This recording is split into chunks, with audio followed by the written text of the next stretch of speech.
सभी दोस्तों को सलाम नमस्कार। एक बार फिर से स्वागत है आपका स्टडी 11 में। मैं हाजिर हूँ नदीम आपके साथ मॉडर्न इंडियन हिस्ट्री पर बात करते हुए। मुझे सहज महसूस हो रहा है और बहुत अच्छा लग रहा है कि पार्ट 5 लेकर के मैं आज आया हूँ। From trade to territory the company establishes power. जैसा कि मैंने पार्ट 4 में आपके साथ डिस्कशन किया था और वो था Sirajuddaulah as a nawab, interference of AIC in political matters, Sirajuddaulah success to capture Kasim Bazar and Calcutta fort, coming of Lord Clive and battle of Plassey. Part 5 में आपके साथ जो डिस्कस करने वाला हूँ बहुत शॉर्ट में, और वो है Mir Jafar and Mir Qasim and English East India Company, death of Mir Jafar and change in policy of East India Company, Diwani of Bengal, stoppage of outflow of gold and silver from Britain, और उसके बाद revenue from India and its uses. तो आइए बिना किसी देरी के हम आते हैं कि जैसे ही बैटल ऑफ प्लासी में अंग्रेज़ों की जीत होती है और नवाब सिराजुद्दौला हारते हैं और सिराजुद्दौला को एसिसिनेट कर दिया जाता है और उसके स्थान पर मीर जाफर को बनाया जाता है नवाब ऑफ बंगाल।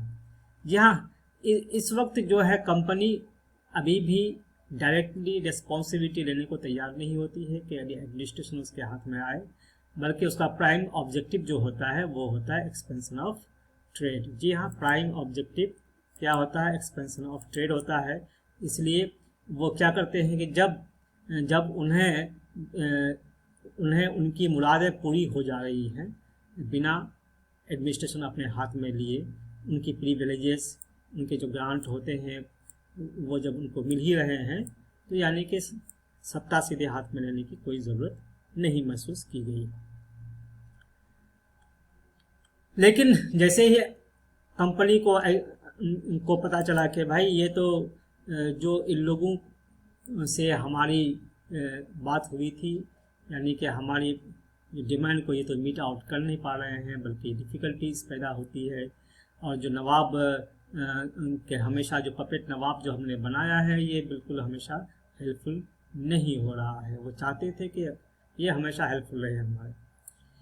तो और फिर चूँकि अवाम के सामने यानी पब्लिक के सामने जो अथॉरिटी है, जो बेसिक अपीयरेंस डिग्निटी है ऑफ डिग्निटी है और सॉवरेनिटी, ये भी कहीं ना कहीं उन लोगों को खल रहा था।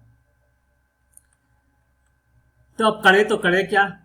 जी हाँ, मीर जाफर जैसे ही प्रोटेस्ट करता है कि भाई हम आपकी डिमांड्स को पूरा नहीं करेंगे, तो ऐसी अवस्था में कंपनी डिपोज कर देता है मीर जाफर को। जी हाँ, और उसके स्थान पर मीर कासिम को बना देता है नवाब, उसी का दामाद है।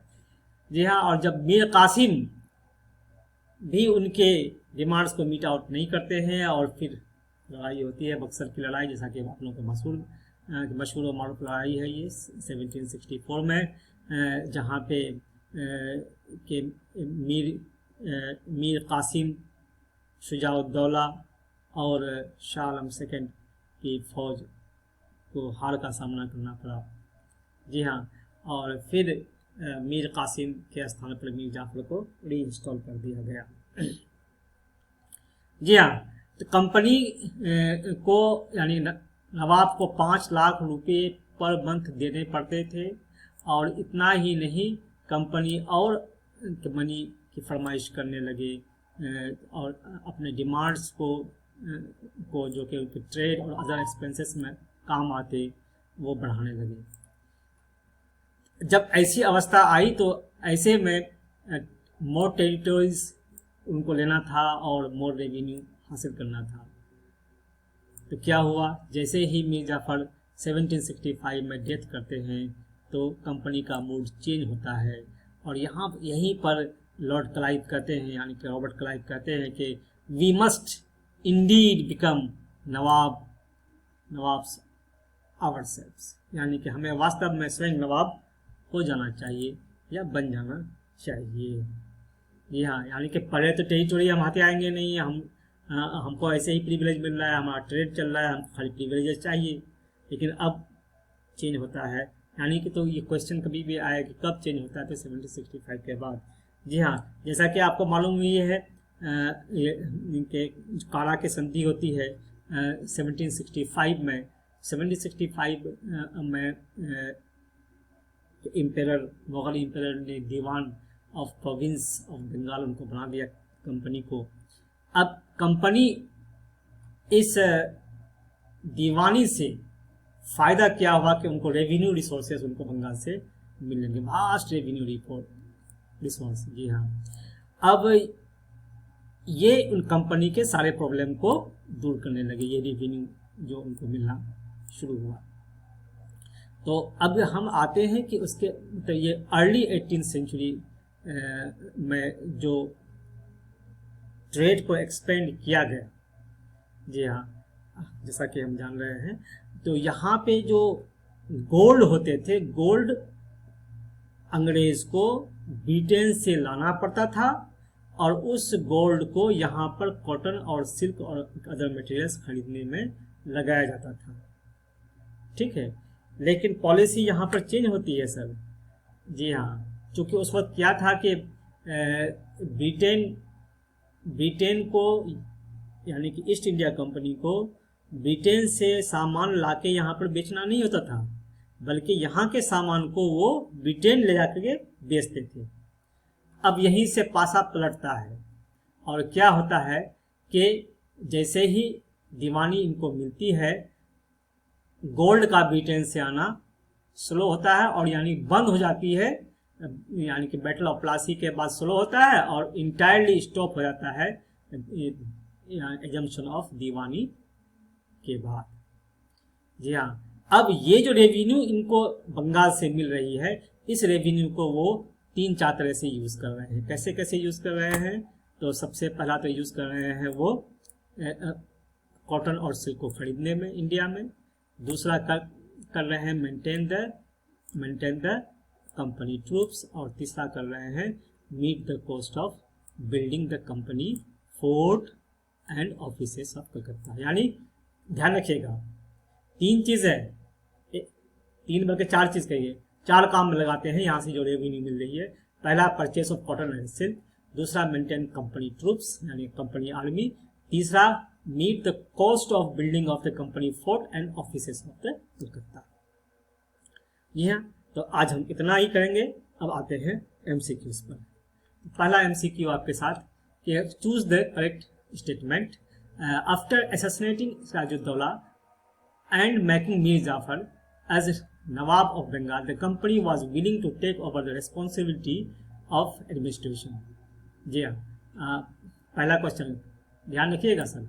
यहाँ पर its prime objective was the expansion of trade.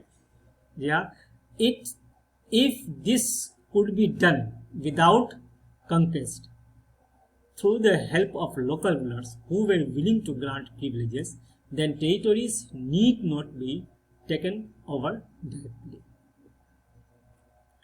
Only A, only B and C, only C and all are correct. यहाँ पर जो आंसर होगा only B and C होगा, A is wrong। यहाँ पर company was not willing to होगा, company was not willing to take over the responsibility of administration. शायद यहाँ पर हमने गलती की होगी, मेरे ख्याल से हाँ ऑल आर करेक्ट कर दिया गया है। यहाँ पर ऑल आर करेक्ट नहीं होगा, B and C is the answer, A is the correct. Initially the company was not willing to take over responsibility of the administration. जी हाँ, नेक्स्ट आते हैं हम लोग और choose the incorrect statement. Mir Jafar, when Mir Jafar protested the company deposed him and installed Mir Qasim in his place. When Mir Qasim complained, he in turn was defeated in the battle fought at Buxar, driven out of Bengal, and Mir Jafar was reinstalled. Only A, both are correct, either A or B, neither A nor B. यहाँ पे incorrect मांग रहे हैं और दोनों statement correct है, इसलिए answer होगा neither A nor B. Next question पर आते हैं हम लोग। Choose the incorrect statement. From the early 18th century its trade with India had expanded but it had to buy most of the goods in India with gold and silver imported from India. जी हाँ, ध्यान दीजिएगा इसको। और this was because at this time Britain had no goods to sell in India, only A, both, either A और B, neither A not B. Incorrect statement यहाँ भी मांग रहे हैं, तो यहाँ पर देख लीजिएगा क्योंकि इनकरेक्ट स्टेटमेंट मांग रहे हैं। और पहला स्टेटमेंट ये गलत है, ये इम्पोर्टेड फ्रॉम इंडिया नहीं होगा बल्कि ब्रिटेन होगा। यानी चूंकि अर्ली 18th सेंचुरी में ये यहाँ के सामान को यानी इंडिया से सामान खरीद करके ब्रिटेन भेजते थे, तो इंडिया में जो सामान खरीदते थे उनको सोना देना पड़ता था, सोना गोल्ड सिल्वर ये सब है, जी हाँ, ये देना पड़ता था। तो चूंकि सामान यहाँ पर बेचते नहीं थे तो इसलिए इनको गोल्ड यहाँ पर देना पड़ता था। तो यहाँ पर जो ए इज द रॉन्ग आंसर, सो यहाँ पर जो आंसर होगा ए, जी हाँ, सेकेंड स्टेटमेंट इज राइट, यानी कि correct statement. This was because at this time Britain had no goods to sell in India. जी हाँ, the outflow of gold from Britain stopped after battle of Plassey, battle of Buxar, first Anglo Mysore war, second Anglo Mysore war. जी हाँ, the answer is battle of Buxar, जैसा कि हम आपके साथ discussion कर चुके थे।